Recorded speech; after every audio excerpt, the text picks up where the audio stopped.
Well, thank you all so much for joining today's discussion on AI and water, striking a balance between challenge and opportunity. And today's webinar is presented by Ceres and Ecolab. My name is Kirsten James, and I lead the water program at Ceres. For those who aren't familiar with us, Ceres is a nonprofit advocacy organization. We work with both companies and investors, those with the greatest impact on our economy, to address global sustainability challenges and opportunities, including those, of course, connected to water, our topic today. A key focus of our water work is supporting investors who are engaging with companies to minimize water risks through the Valuing Water Finance Initiative. And through this initiative, over 100 investors are currently engaging with companies in 4 water-intensive industries, including high tech. And some of the lessons learned from this work have informed today's discussion. It's my pleasure to be moderating today's discussion. I really hope you leave today's session with an improved understanding of the water footprint within data centers and the broader high-tech value chain. And also, we hope you leave today with new insights into the potential for artificial intelligence and other strategies and innovations to improve the industry's resiliency to water-related challenges. I'm thrilled to be joined by a terrific group of panelists today, and I'd like to take a moment for each of our panelists to introduce themselves and briefly share their unique vantage point on today's discussion. So with that, I'll hand it over to Emilio Tenuta. Thank you, Kirsten. Great to be with you, everyone, and our audience as well. Jonathan and Aaron, great to be on this panel with you. My name is Emilio Tenuta, and I'm the Chief Sustainability and Impact Officer at Ecolab. And I am based here today at our water hub in west of Chicago in Naperville, Illinois, our global headquarters being in St. Paul, Minnesota. And so for our vantage point, Ecolab is a global leader in water and hygiene and infection prevention solutions and services. And over the past 100 years, we've grown to be about 47,000 associates across serving more than 172 countries and over 40 different industries, including today's discussion around the high-tech industry, including the value chain for data centers, where we harness technology and comprehensive solutions and digital insights to deliver sustainable outcomes for our customers in the high-tech area. And it's our pleasure to be with you today, Kirsten, to really support this webinar. Terrific. Thank you so much, Jonathan. Great. Hey, everyone. My name is Jonathan Bay. I'm a senior analyst for NEI Investments, which is a Canadian-based responsible investment firm. In my role as senior analyst, I cover the technology and communication sectors. And my vantage point for today's discussions is to provide the investor insight on water topics, which is informed by my work within NEI's responsible investment program, which involves how we are evaluating, monitoring, and also conducting our stewardship activities on the topic of water for my sectors. Thank you. And Aaron. Thank you, Kirsten. I'm Aaron Bigley, Vice President of Sustainability for Digital Realty. Digital Realty is a global provider of data center solutions with more than 5,000 customers across 27 countries. As we fit into this ecosystem, we're working very closely with our customers, many in the high-tech technology sector, to find the most sustainable and the most resource-efficient data center solutions that we can as we look at meeting their needs, also addressing our own corporate priorities around stewardship, primarily around energy, water, and other resources, and ultimately delivering best-in-class solutions for them for their data centers. So as we look at this topic, it's of keen interest to us. There's been a lot of focus on data centers and water use, which we'll obviously be getting into here. So it's a topic that's very near and dear to my heart, and I'm very excited to have this opportunity with a number of great panelists. Terrific. Well, thank you all so much for being part of today's discussion. Really looking forward to it. Before we head into our panel discussion, I did want to take a few minutes to provide a brief level setting. I think I find this sector quite complex, and I think just a little level setting will be helpful to guide the conversation. So the high-tech sector is quite complex. It comprises a diverse range of businesses offering products and services across various industries. These include software and services, data centers and cloud infrastructure, artificial intelligence and machine learning, and much more. And each of these industries and businesses, of course, have complex and global value chains, which makes it even more complex. This slide you see here provides a summarized illustration of some of the core elements within a high-tech value chain. Please keep in mind this is very simplified and generalized, and there may be different nuances for certain companies and types of businesses. But at a general level, at the start of the value chain is the extraction and processing of raw materials, which of course are the essential building blocks for things like modules and components. And then with the modules and components, they are then assembled and manufactured into the critical electronic parts. And from this stage onward, software is developed and products and services are distributed, ultimately leading to retail and consumer use. And of course, within this array of businesses, data centers really can be thought about as the backbone of the sector's growth, providing infrastructure and delivery. And as you can see from this slide, this includes both owned and operated and third-party facilities shown with the red border.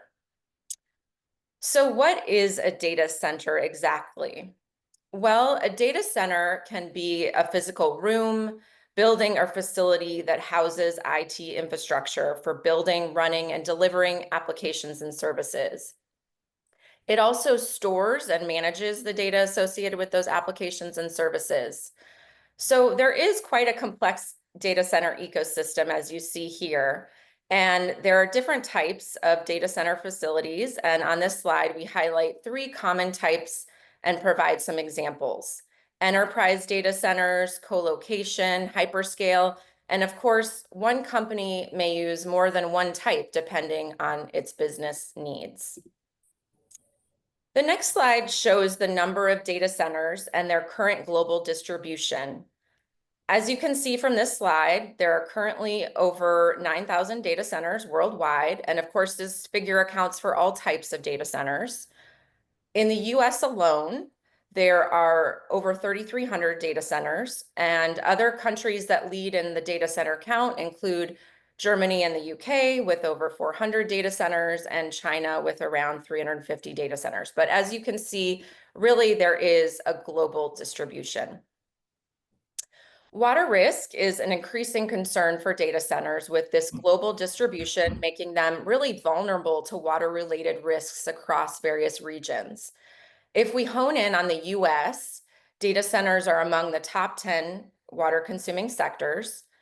And unpacking this map a bit here, if we look again just within the United States, a 2024 report by Planet Tracker found that 32% of US data centers are located in areas experiencing high or extremely high water stress, as noted in the WRI Aqueduct tool. It's important to note that not all data centers are the same when it comes to resource use. For example, the type of data center significantly influences its water consumption. Also, factors such as cooling methods, size, location, water sources, recapture systems, and energy usage all play a role. For example, according to the US Data Center Energy Report issued earlier this year, in 2023, hyperscale and co-location accounted for 84% of the total water consumption across all types of data centers in the US. And this projection shows that these types of data centers will continue to have an outsized share of the water footprint. So how do data centers use water exactly? Well, data centers consume water both directly and indirectly. So you can somewhat put the water use into 2 different buckets. First, the direct water use, which occurs in things like cooling servers and other equipment. And as, of course, the adoption and scaling of artificial intelligence technology accelerates, the number of data centers is expected to rise, bringing with it significant implications for water management. This is because AI workloads require increased cooling requirements, and this water is typically not returned to the aquifer, reservoir, or water supply where it comes from. However, of course, this is a generalization, as we know some companies are working to mitigate these risks. The second main bucket of data center water use can be classified as indirect. Indirect use is linked to the electricity required to power these centers, particularly through thermoelectric power generation. Computing power and cooling systems drive significant energy consumption in data centers supporting AI. And again, this is expected to continue to increase as AI and data center needs expand, as you see in the graph on the left.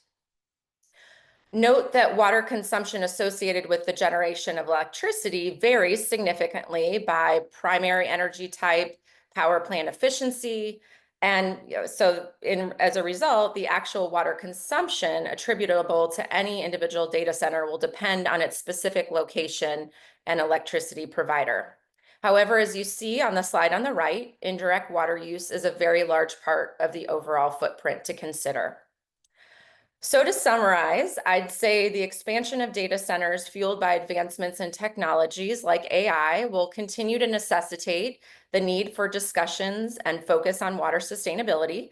And so that leads us to the main event today, unpacking this all a bit more and learning from our terrific group of panelists. So with that, I'd like to start the conversation having the experts really put a bit of a finer point on how they are thinking about the challenges and risks. And Jonathan, first turning to you as an analyst for NEI Investments, you've done a lot of work, I would imagine, evaluating and engaging with a broad cross-section of technology companies. So I'm curious, where do you see the most risk and perhaps on the flip side, also the most opportunity when it comes to water management in the high-tech industry? Yeah, thanks, Kristen. I think the context you provided is very useful, and I'd add some additional context to how I see the risks. I think that the water risks can elevate based on facilities for data centers that are using large quantities of water, and also facilities that are operating in regions that have moderate to high water risk. And I see the risks manifesting in several different ways. One of them being operational risks. So I'd say data centers, they do quite a good job of avoiding unplanned outages and downtime. But to achieve this may result in the data centers, implementing less cost-effective cooling methods, just to ensure that they can maintain their operations, which can result in potentially increased operating costs. Another area where there are potential risks are related to legal and regulatory risks. So especially in high water risk regions, we have seen instances where there's community opposition to end regulatory actions related to the operation of data centers, and the concern there being around the water supply and the consumption from data centers. Another area of risks that I'd like to highlight is business planning risks. So we're seeing the trajectory where there's an increase in demand for data centers, but there's also increasing water risks due to climate change. And I see where companies fail to integrate, water management into their long-term business planning. It can create challenges for the company to effectively manage its water dependencies and impacts over the long term. The good news is I also see that there are quite a bit of opportunities to address these. Two that I wanted to highlight are around one, water management, water efficiencies, and two being energy management and energy efficiency. I personally think that if companies can have a strategic approach to how they um, approach the risks and opportunities, they can not only reduce their risk profile, but then they also can achieve improved operational efficiency through the better management of water and energy. Terrific. Yeah, no, it's helpful to outline that sort of wide spectrum and give some examples of the risks that you've seen playing out, but also definitely opportunities to take advantage of. So, Aaron, I want to turn to you because I understand that Digital Realty has used the WRI Aqueduct tool to identify areas of high water risk in its global operations. And was wondering if you could talk a little bit about how the company is acting on this information, including, any considerations that you have, really developed related to water management goals or targets as a result of this data set. Yeah, thank you. Be happy to talk to that. And we've been using the WRI Aqueduct tool for a number of years as a way to screen our portfolio and to help assess, high level risks and opportunities. And the way that's helped us has been really to allow us to focus our efforts.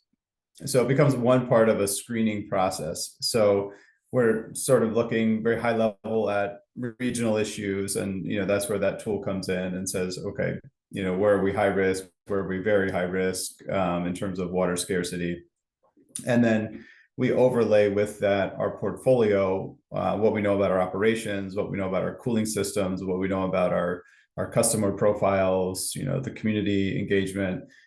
So there are a lot of other facets that we bring into the equation, and that allows us to really ultimately build a prioritization and say, hey, this is a data center that's in a very high water stress region.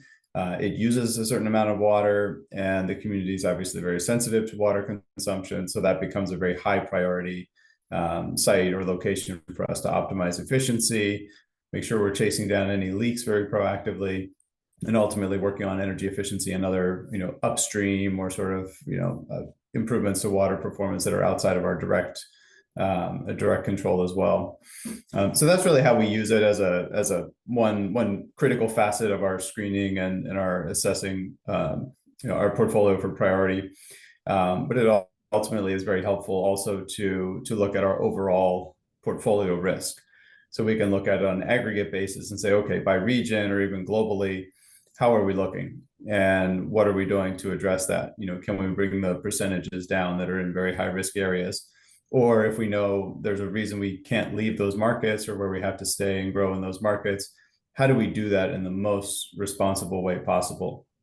So how can we grow in a market that does have water stress without adding to that water stress? Or in an ideal world, how can we contribute to reducing that water stress over time, particularly in those high water stress regions? Increasingly, what we are seeing is that there are a lot of water stress regions in the world, and it's really a matter of how we look at those, how we prioritize, and how we make long-term strategic decisions about our water footprint.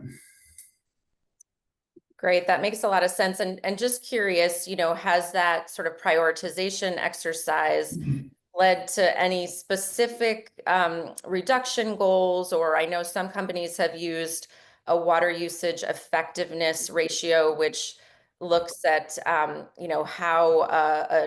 efficiently a data center uses water relative to the amount of energy it consumes. Have you thought about anything like that, or perhaps down the line?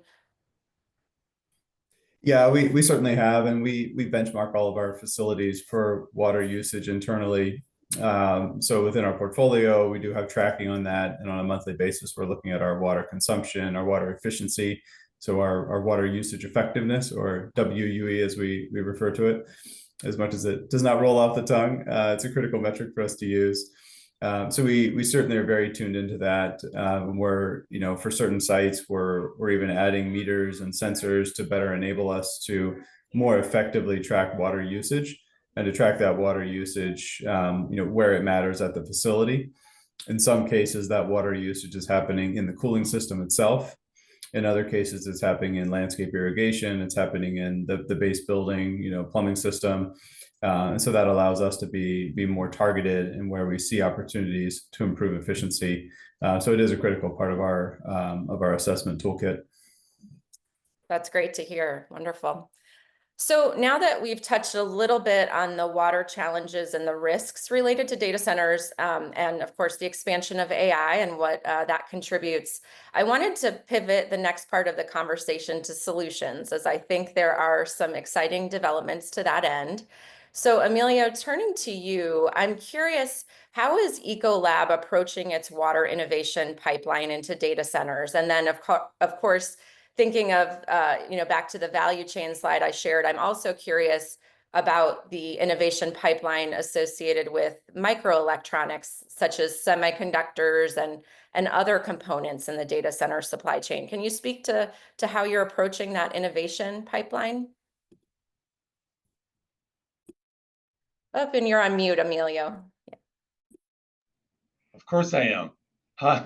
I would say that the rapid you did such a great job of setting up the rapid growth of AI, and how this has become a real hot topic when it comes to the demand for water and energy, both, because we know that it has transformative power to revolutionize everything. And to answer your question about the way Ecolab thinks about our technology pipeline, is really how data centers, for example, I'll start there with how data centers are powering AI technologies, by enabling the smart water management, because we know that AI can also have the transformative power to really solve the water crisis.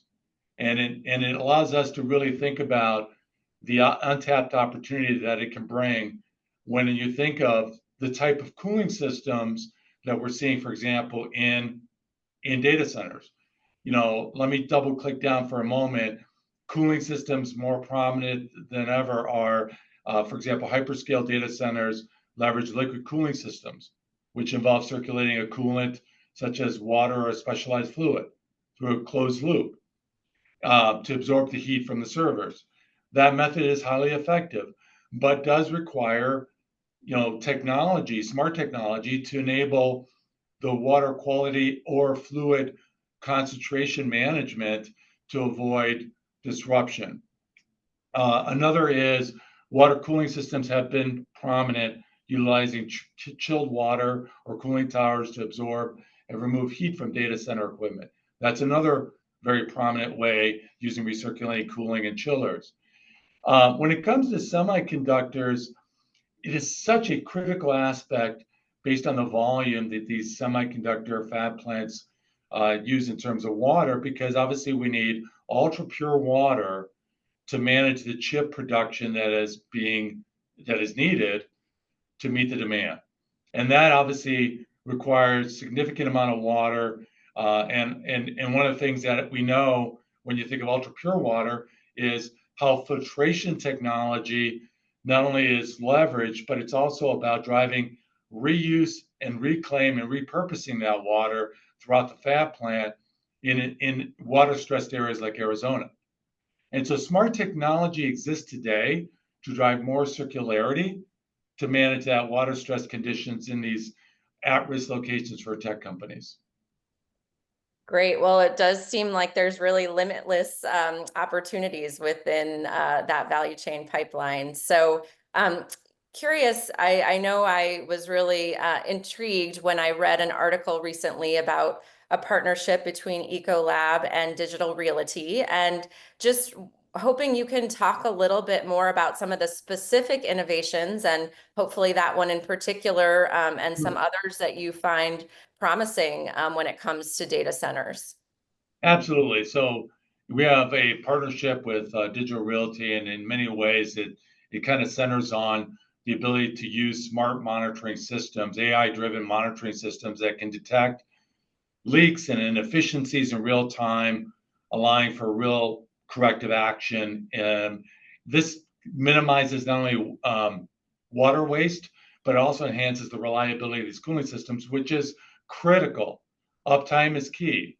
Automated water management exists today where we can automate the management of these water resources within Digital Realty, one of the leading co-located data center providers, ensuring really not only optimal distribution and usage, but also enables the reliability, key word here, and resilience in areas that might be water stressed. And when we think of technology, things like 3D tracer, which is an Ecolab technology that enables real-time monitoring and control of water systems, because we know that water quality drives demand, but it also enhances optimization and more of the performance and reduce water use and cost savings, quite honestly, because you know that water and energy are linked. And energy is one of the things that we also see as a co-benefit in addition to the reliability that these companies look for. One of the other things I think, Kirsten, that's really important as an opportunity for data centers is the ability to use recycled or non-potable water use. And I think what smart technology gives us is the ability to leverage, things like 3D tracer that I just mentioned, where data centers can start to reuse water, such as gray water or treated effluent, for cooling purposes.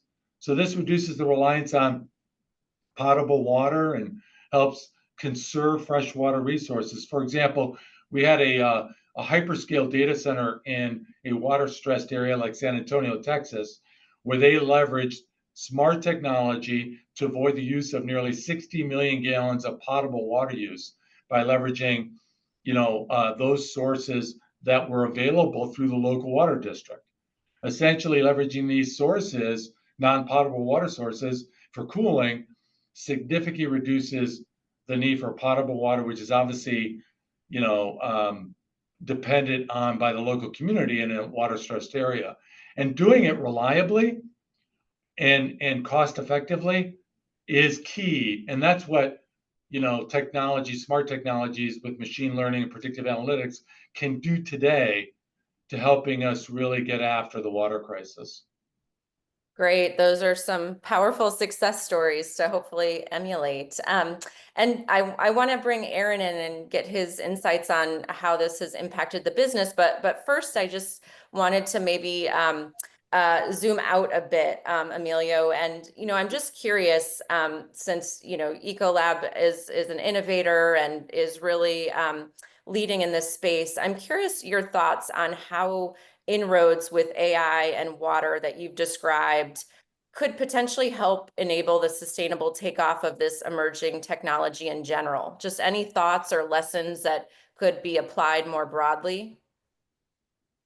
Well, I think absolutely the opportunities that exist today with sensor technology. One of the challenges that we face not only in global high tech but across industries at large is the ability to measure water flows across unit operations within either a fab plant from a semiconductor or a hyperscale data center. And I think that is a opportunity to use technology, smart sensors, and the ability to really measure the water flows of critical water circuits, because we know that that is key in order for us to really get after the challenges we see with managing water, but also improving water and really moving away from linear to more circular is measurement. And I think data, we often say we have too much data, but the question is, how do we leverage the information and insights that data gives us to really inform the decisions to take action at the local level? And I feel that combination of measurement through things like water flow intelligence, which is something that Ecolab has been working on within the global high tech industry, but also the smart technology when you combine the machine learning and the predictive analytics so that we can drive toward more water circularity using potentially different types of water streams coming in, varying makeup streams. That's a very powerful combination today. Yeah, definitely a lot of good lessons to take more broadly for sure.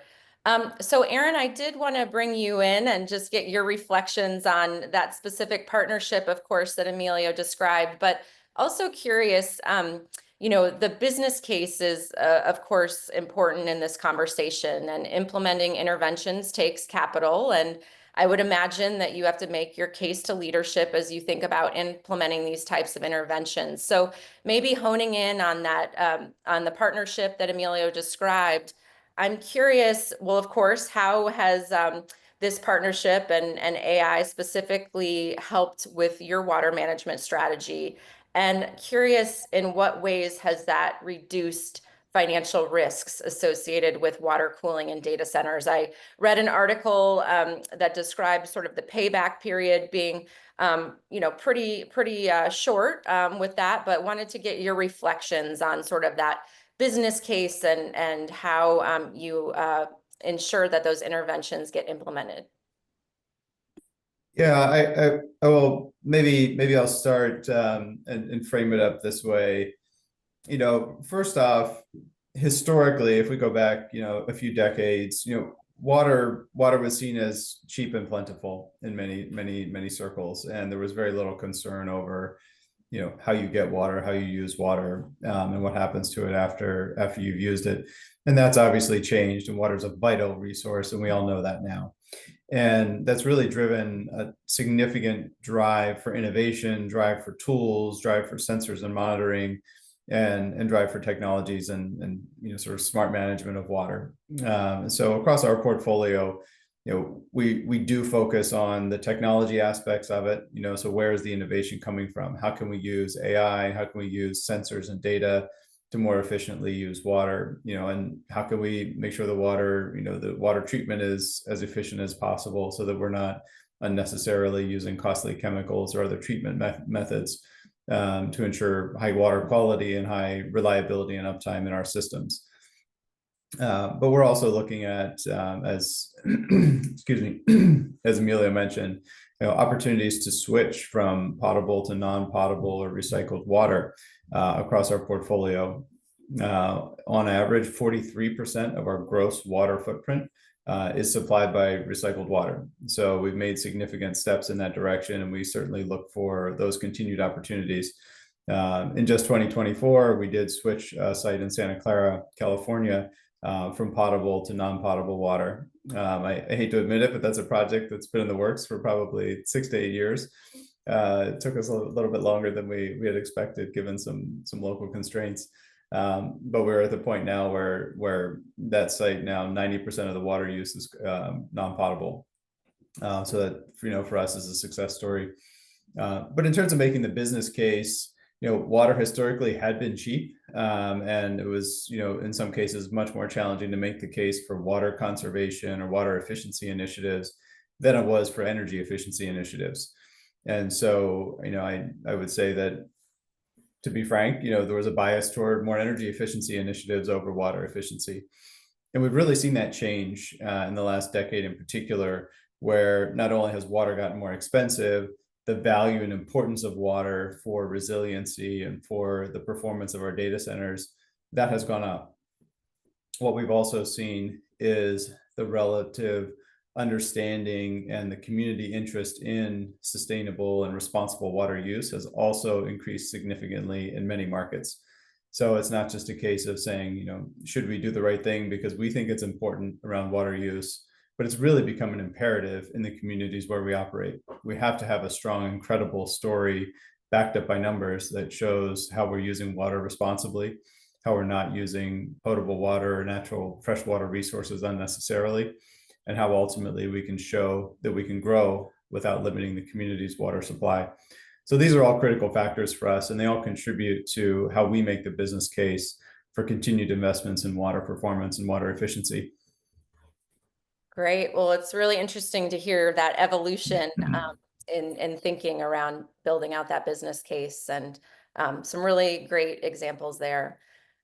So Jonathan, I wanted to bring you back into the conversation. You obviously spoke earlier about how NEI is assessing risk, but I'm curious from an investment perspective, how is NEI investing in solutions, perhaps similar to some of those that we've heard today, that actually on the flip side support that risk management when it comes to high tech and the data center value chain? Any insights there? Yeah, so NEI is like offering solutions through our fund offerings. So we offer several impact funds, which essentially allow to earn financial returns while also having an impact on some of the big challenges globally, things like climate change or resource scarcity, and also provide measurable outcomes from these investments. One that I would like to highlight quickly is, NEI's Environmental Leaders Fund, which is actually our largest fund, which has a mandate to invest in, faster than average companies with faster than average profit growth, but that also are providing products and services focused on resource optimization. All this with the hopes to accelerate the transition to a more sustainable economy.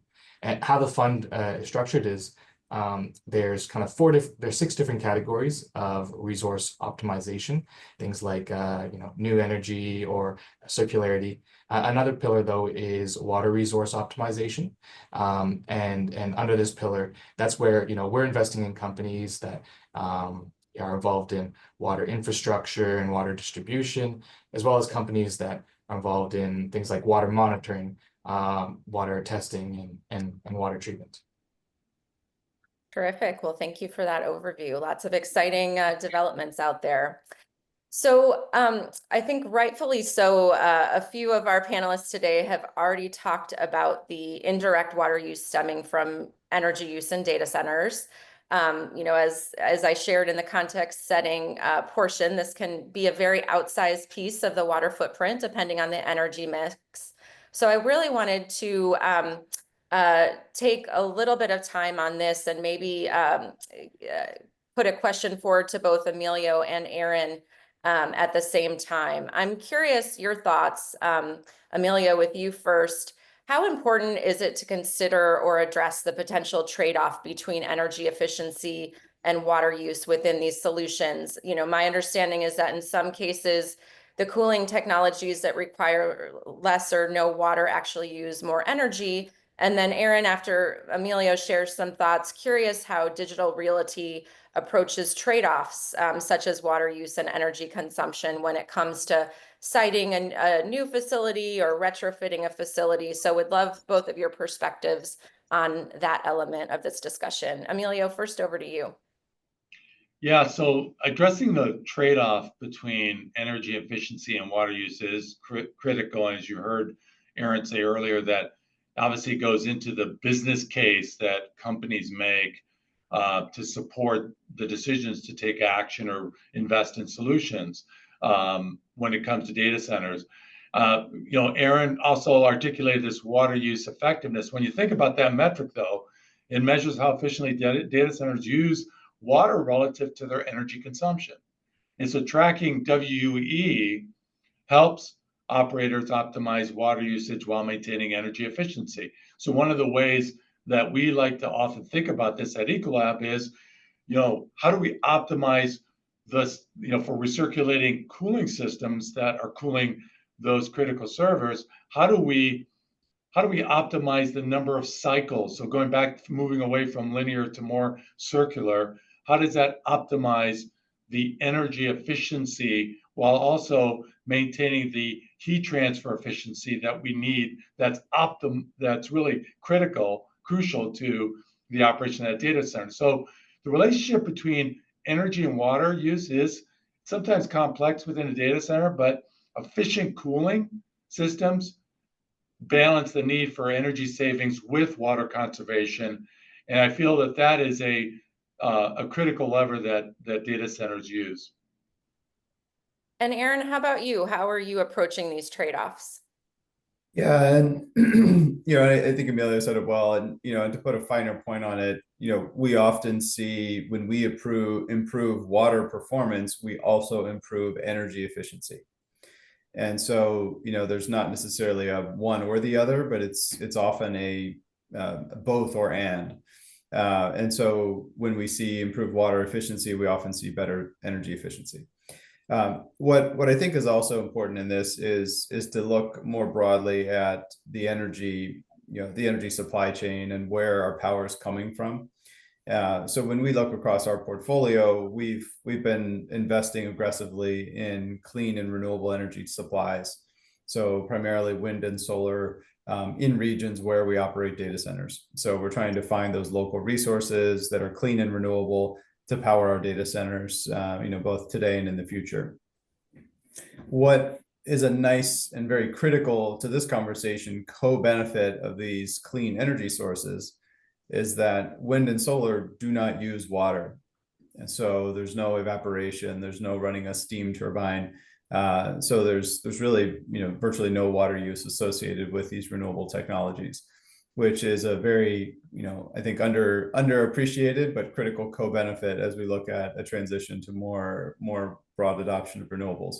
So we're certainly pushing on that, pushing that door open as much as we can to bring in renewables, to bring in clean sources of power that do not require, fossil fuels, but also minimize the water footprint associated with that energy generation. So I do think that's a critical aspect of the conversation, and the technology sector broadly, and data center, developers and providers in particular, I believe are the single largest corporate, buyers of renewable energy and have been for a number of years. Typically, when you look at the league tables, it's all the big tech companies and the data center providers that are sourcing the most renewables. So in terms of trying to drive that change and trying to be proactive, the data center industry has really, stepped up and raised its hand and said, this is critical for us. The other aspect that I want to touch on here too is, we've been talking about, kind of touching on AI and its role with water efficiency and water performance. And there are a lot of headlines today that talk about how much energy and how much demand for data centers AI is driving. On the flip side, what we're seeing is the opportunity to use AI tools to drive greater efficiency in our data centers, both on the energy efficiency side and on the water side. And so we're able to leverage AI tools in partnership with Ecolab and other homegrown solutions within our portfolio, both to optimize water performance, save money, reduce our costs, but really increase the water performance and the efficiency of our systems. And what these tools are doing is they're finding these very hard to uncover efficiency opportunities that wouldn't necessarily be readily, apparent to the operator, even one that's tuned into the systems and really has a deep understanding of the facility. Those sorts of opportunities can be very, very hard to find. So these tools allow us to find those hidden patterns in the data that ultimately allow us to find and improve the performance of our systems. And again, those solutions typically have a co-benefit where there's both a water efficiency improvement, but also an energy savings associated with that. So we're very optimistic about those opportunities. Can I just add to that, Aaron? Because you're hitting on a couple points that I think are really important. I really feel you did a great job of summarizing the Digital Realty story, which is moving from kind of this license to operate to a license to grow approach, and highlighting that is not only important from a water management perspective for your data centers, but also, the power demand that you have and how you're leveraging renewables there as well. One of the things I think we should also highlight for the audience is, your point about the transformative power of AI that can revolutionize everything, including not only the water system, but also the power demand efficiencies that we need. Data centers, I read that data centers powering AI technologies are projected to consume 8% of the global energy and over 1 trillion gallons of fresh water by 2027. Now think about that dimension, right? I mean, that's just significant. And so I think you're highlighting the fact that, for those that aren't familiar, we obviously have a base load of power that's growing, that's fossil fuel based, that also consumes water. To your point, not all of it's renewable. And so I think it's incumbent on us to really think about how we use AI to manage that as well, to really drive the efficiencies we need to see from a power demand to drive that growth in AI over the coming years. that also needs to be done in a water-constrained world. Yeah, great points. I think, as you both highlighted, really the broader benefits of AI really need to be explored, and really keeping in mind those co-benefits is so important. So thank you for articulating that so well. So we focused much of our conversation today on data centers themselves, but I did want to touch on some of the other water-related considerations in other parts of the value chain. And I recognize we probably need our own webinar on this topic, but for the sake of today's conversation, just wanted to touch on this briefly. And Jonathan, I know NEI has done work in the tech value chain more broadly. So curious, beyond data centers, what other water-related risks are of particular concern that you are thinking about, and how are you approaching these issues?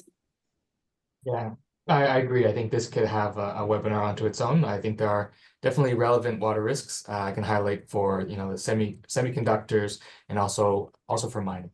So semiconductors use quite a bit of water, a lot of water, for things like wafer cleaning and also various chemical processes.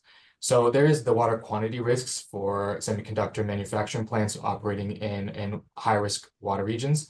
But also there's the risks around water quality.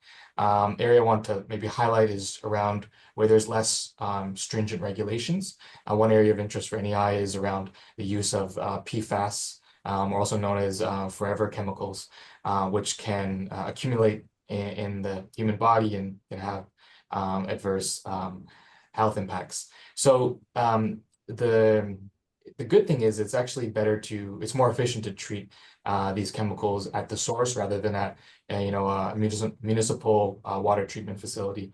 So as there's more attention around this issue, I can see that there will be an increased focus on how manufacturing companies, including semiconductors manufacturers, improve their water treatment for these types of chemicals. For mining, I think water has longstanding been a concern. Once again, water quantity is a risk, especially in water scarce regions. But outside of operational risks, there is also, I would also say that water is often the source of, a lot of the community conflicts in around mines. So on this point, I maybe just quickly want to highlight an organization that NEI supports, IRMA, which is the Initiative for Responsible Mining Assurance, which really helps mines, conduct audits so they can assess, how are they performing around water treatment or water monitoring, but also it provides a good framework for providing transparency and communicating and engaging with local communities and stakeholders, which I think is quite valuable and quite important to really improve the dialogues on issues such as water between mines and communities. Great. Well, thank you. Yes, definitely important to keep in mind that full value chain, and we'll have to have that follow-up session to talk about it more deeply. So for the last part of our conversation today, I wanted to focus on partnerships that can help advance a lot of the work that we've talked about today. So Ecolab has done considerable work, I know, around collective action, really tackling water issues by working with other stakeholders in a given basin.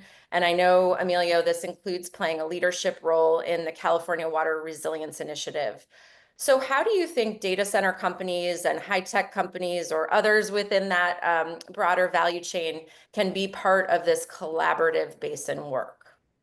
Yeah, so thank you, Kirsten. So let me start off by saying we talked about how water is a critical dependency for, data centers in the global high-tech industry at large across the value chain.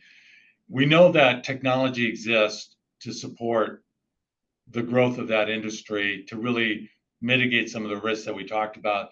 The third aspect of it is really, to your point, is how do we get after using a water stewardship mindset, the collective action that we need to do, because no one individual and no one company can do this alone. And that is where the California Water Resilience Initiative was born. It really was an outcome of the Water Resilience Coalition, a global leading CEO-led coalition on the water crisis, where we have 40 global companies with a market cap of 5 trillion, which are pledging to net positive water impact, which essentially means giving back to the watershed more than you take from it. And one of the things in 2023 that we did is launching this basin champion strategy, with California being one of the critical basins that the WRC is focused on. And really, the opportunity that exists for global high tech to partner, to increase the partnerships that we need, public and private, to drive the collective action, the projects that we need to see within the basins where we're all collectively working together, whether it be the LA metropolitan area, urban areas like that, or it be more rural areas like in the Central Valley of California. These are all things that today we have projects today that are aligned with the governor's plan. He developed a water plan in 2022 that basically says the climate science tells us that there'll be a 10% supply deficit from now to 2040. So what we're doing with the California Water Resilience Initiative is we set targets of how we can work together, not only to reduce demand, but to also increase supply and improve quality through these public-private partnerships, including some state agencies, but also bilaterals with NGOs, where we actually do restorative projects on the ground to really drive more volume benefits that can allow us to align with what is we've defined as 1 million acre feet of benefit by 2030 through the CWRI initiative. What does this all mean? It means more resilience, but it also means about driving growth in the number one economy in the US. So we see this as a really important step as part of the strategy to become more resilient when it comes to the industry. Terrific. Well, hopefully we see many more companies within the industries we've talked about today and others joining up, because obviously water resiliency is critical for the longevity of these businesses. So, I think investors can be another important partner and stakeholder in these discussions. So turning to you, Jonathan, when it comes to supporting companies and investors, in particular, supporting companies in their journey of water stewardship on these issues we've talked about today, how do you think investors can support companies to really help move the needle on water stewardship, especially as AI continues to grow? And what are investors looking for companies to take this journey, and what steps? And if perhaps you have some examples of progress you can share from your work with the Valley Water Finance Initiative or otherwise. Any thoughts to that end? Yeah, so I think maybe the first step is investors to understand their exposure and to kind of become more informed around just the issues for the companies in their portfolio. Why I say excess exposure is because data centers can fit within real estate or technology, and also there's quite a bit of context dependence.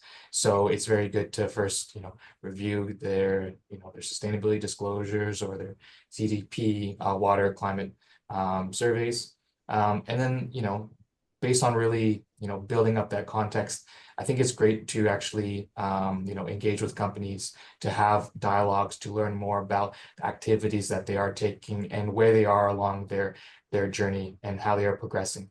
So there are a few different ways of doing this, but one that I would recommend is there are opportunities that I'm involved in and that I think have been very beneficial, which is the Value Water Finance Initiative. I can say personally from my experience that our collaborative engagements with companies have been focused and I think well aligned to just long-term business needs and value as well. And I'd say some areas that come up in dialogues and just generally areas where investors can do research and also can discuss with companies could fit into the buckets of risk management, strategy, metrics, and disclosure. So at a really quick overview, this could include understanding, has a company conducted an operational water risk assessment? Is the company actively mitigating those risks, and are they prioritizing the highest risks in the most critical areas? What types of disclosure do they have around comparable metrics such as water usage effectiveness, or company specific metrics, if that's total water consumption or energy usage? Has the company set targets around water reduction? And is the company articulating these things within their disclosure to really showcase how their water management activities in progress really align with their long-term business strategy? So I think these are things that we've been discussing through our engagements. I think where we've seen success, although we can't attribute it just to our dialogue, and really progress happens through many participants, but we've been really raising the profile of the need to really conduct the water risk assessments, and for companies to improve their disclosures to really showcase how their water management and is really aligned with their business strategy. Terrific. Well, great to hear those promising inroads that you all are making. So I'm going to have one last quick question to Aaron before I turn to the full panel for a final few thoughts. So Aaron, just in the realm of partnerships, curious if you can share how you are working with high-tech companies on these issues as a value chain partner. Any brief comments to that end? Yeah, you're happy to touch on that briefly. We do engage regularly with our high-tech customers on a range of sustainability topics, one of them being water and water stewardship. And that can take many forms. In some cases, it's as simple as sharing data and disclosures. More likely, it's around, how are we performing from a water efficiency standpoint? Are there opportunities to improve further? So it becomes a collaborative discussion around how can we take further action and improve water efficiency and water performance, in many cases collaboratively, particularly where there's an overlap or dependencies between us and our customers. And then there's also those sort of longer term, moving toward water neutral, water positive, what are those longer term strategic partnerships? What do those look like? And that extends beyond any individual customer and really looks, more broadly at the industry, as well as, with our value chain partners, like Ecolab and others. But really ultimately, how can we look at this issue broadly, and how can we drive change collaboratively to have the greatest impact? Great, wonderful. Well, it's so important to think about all of these partnerships to help advance the work. So we are almost out of time, but I did want to give all of the panelists an opportunity to talk a little bit about approaching next steps. And specifically, Jonathan, maybe starting with you in about 30 seconds or so, curious if the panelists could talk about, from your vantage point, what really is the critical next step or next steps needed to ensure that we are leveraging innovation and on a path to sustainable water management for data centers. Jonathan, any final thoughts on that? Yep. Just from my perspective, from the investor perspective, it's to improve engagement and disclosure between companies and investors. I think there's many promising technologies to really reduce risk exposure and to improve operational efficiency. I think investors get this, but it's up to the companies to really provide that company-specific context, their vision, and articulate how these technologies really can align with longer-term business and sustainability needs. Terrific. And Aaron, any final thoughts on that? Yeah, I would just echo a lot of what we talked about here. It's, there's a lot of value in partnerships. There's a lot of value in using technology to find, opportunities and to really leverage technology and innovation to drive performance. And ultimately, there's sort of fundamental blocking and tackling that backs that up. But we're certainly optimistic about our opportunities to improve water stewardship and to move this ball further down the field. Terrific. And Emilio, how about you? I think we may have lost Emilio. Yeah, so real quick, we need to think of, Go ahead. can you hear me? I'm Yep. sorry. We need to think about the value chain. We need to think about the value chain for global high tech and the dependency of water from mining to the power demand that we talked about to the cooling of hyperscale data centers. And I think that we talked today about the critical next step is to integrate smart water management with AI-driven predictive analytics that can help the industry be more proactive when it comes to a strategy. We refer to it as a license to grow, and in enabling the reliability, but also water management practices that data centers need to scale responsibly while increasing resilience to drive future growth. Terrific. Well, some important last words to end on. I certainly learned a lot in today's session, and I'm hoping those on the line did as well. A big thank you to our terrific panelists. I really enjoyed today's conversation. And I did want to share with the audience that Ceres is expanding our work in this area, so you'll hear more from us. And one item to flag in the near term from this end is that if you are an investor on the line today, we hope you consider joining our new Ceres Water and High Tech Working Group, which serves as a hub for investor education and idea sharing on many of these issues we've talked about today. Please let us know if you are interested in joining us. And of course, you can learn about the many different events and good content that Ceres is providing with other events at our event website. And the recording of today's session will be circulated in just a few days. So again, thank you so much for joining us today, and thanks to our terrific panelists. We hope to see you all soon.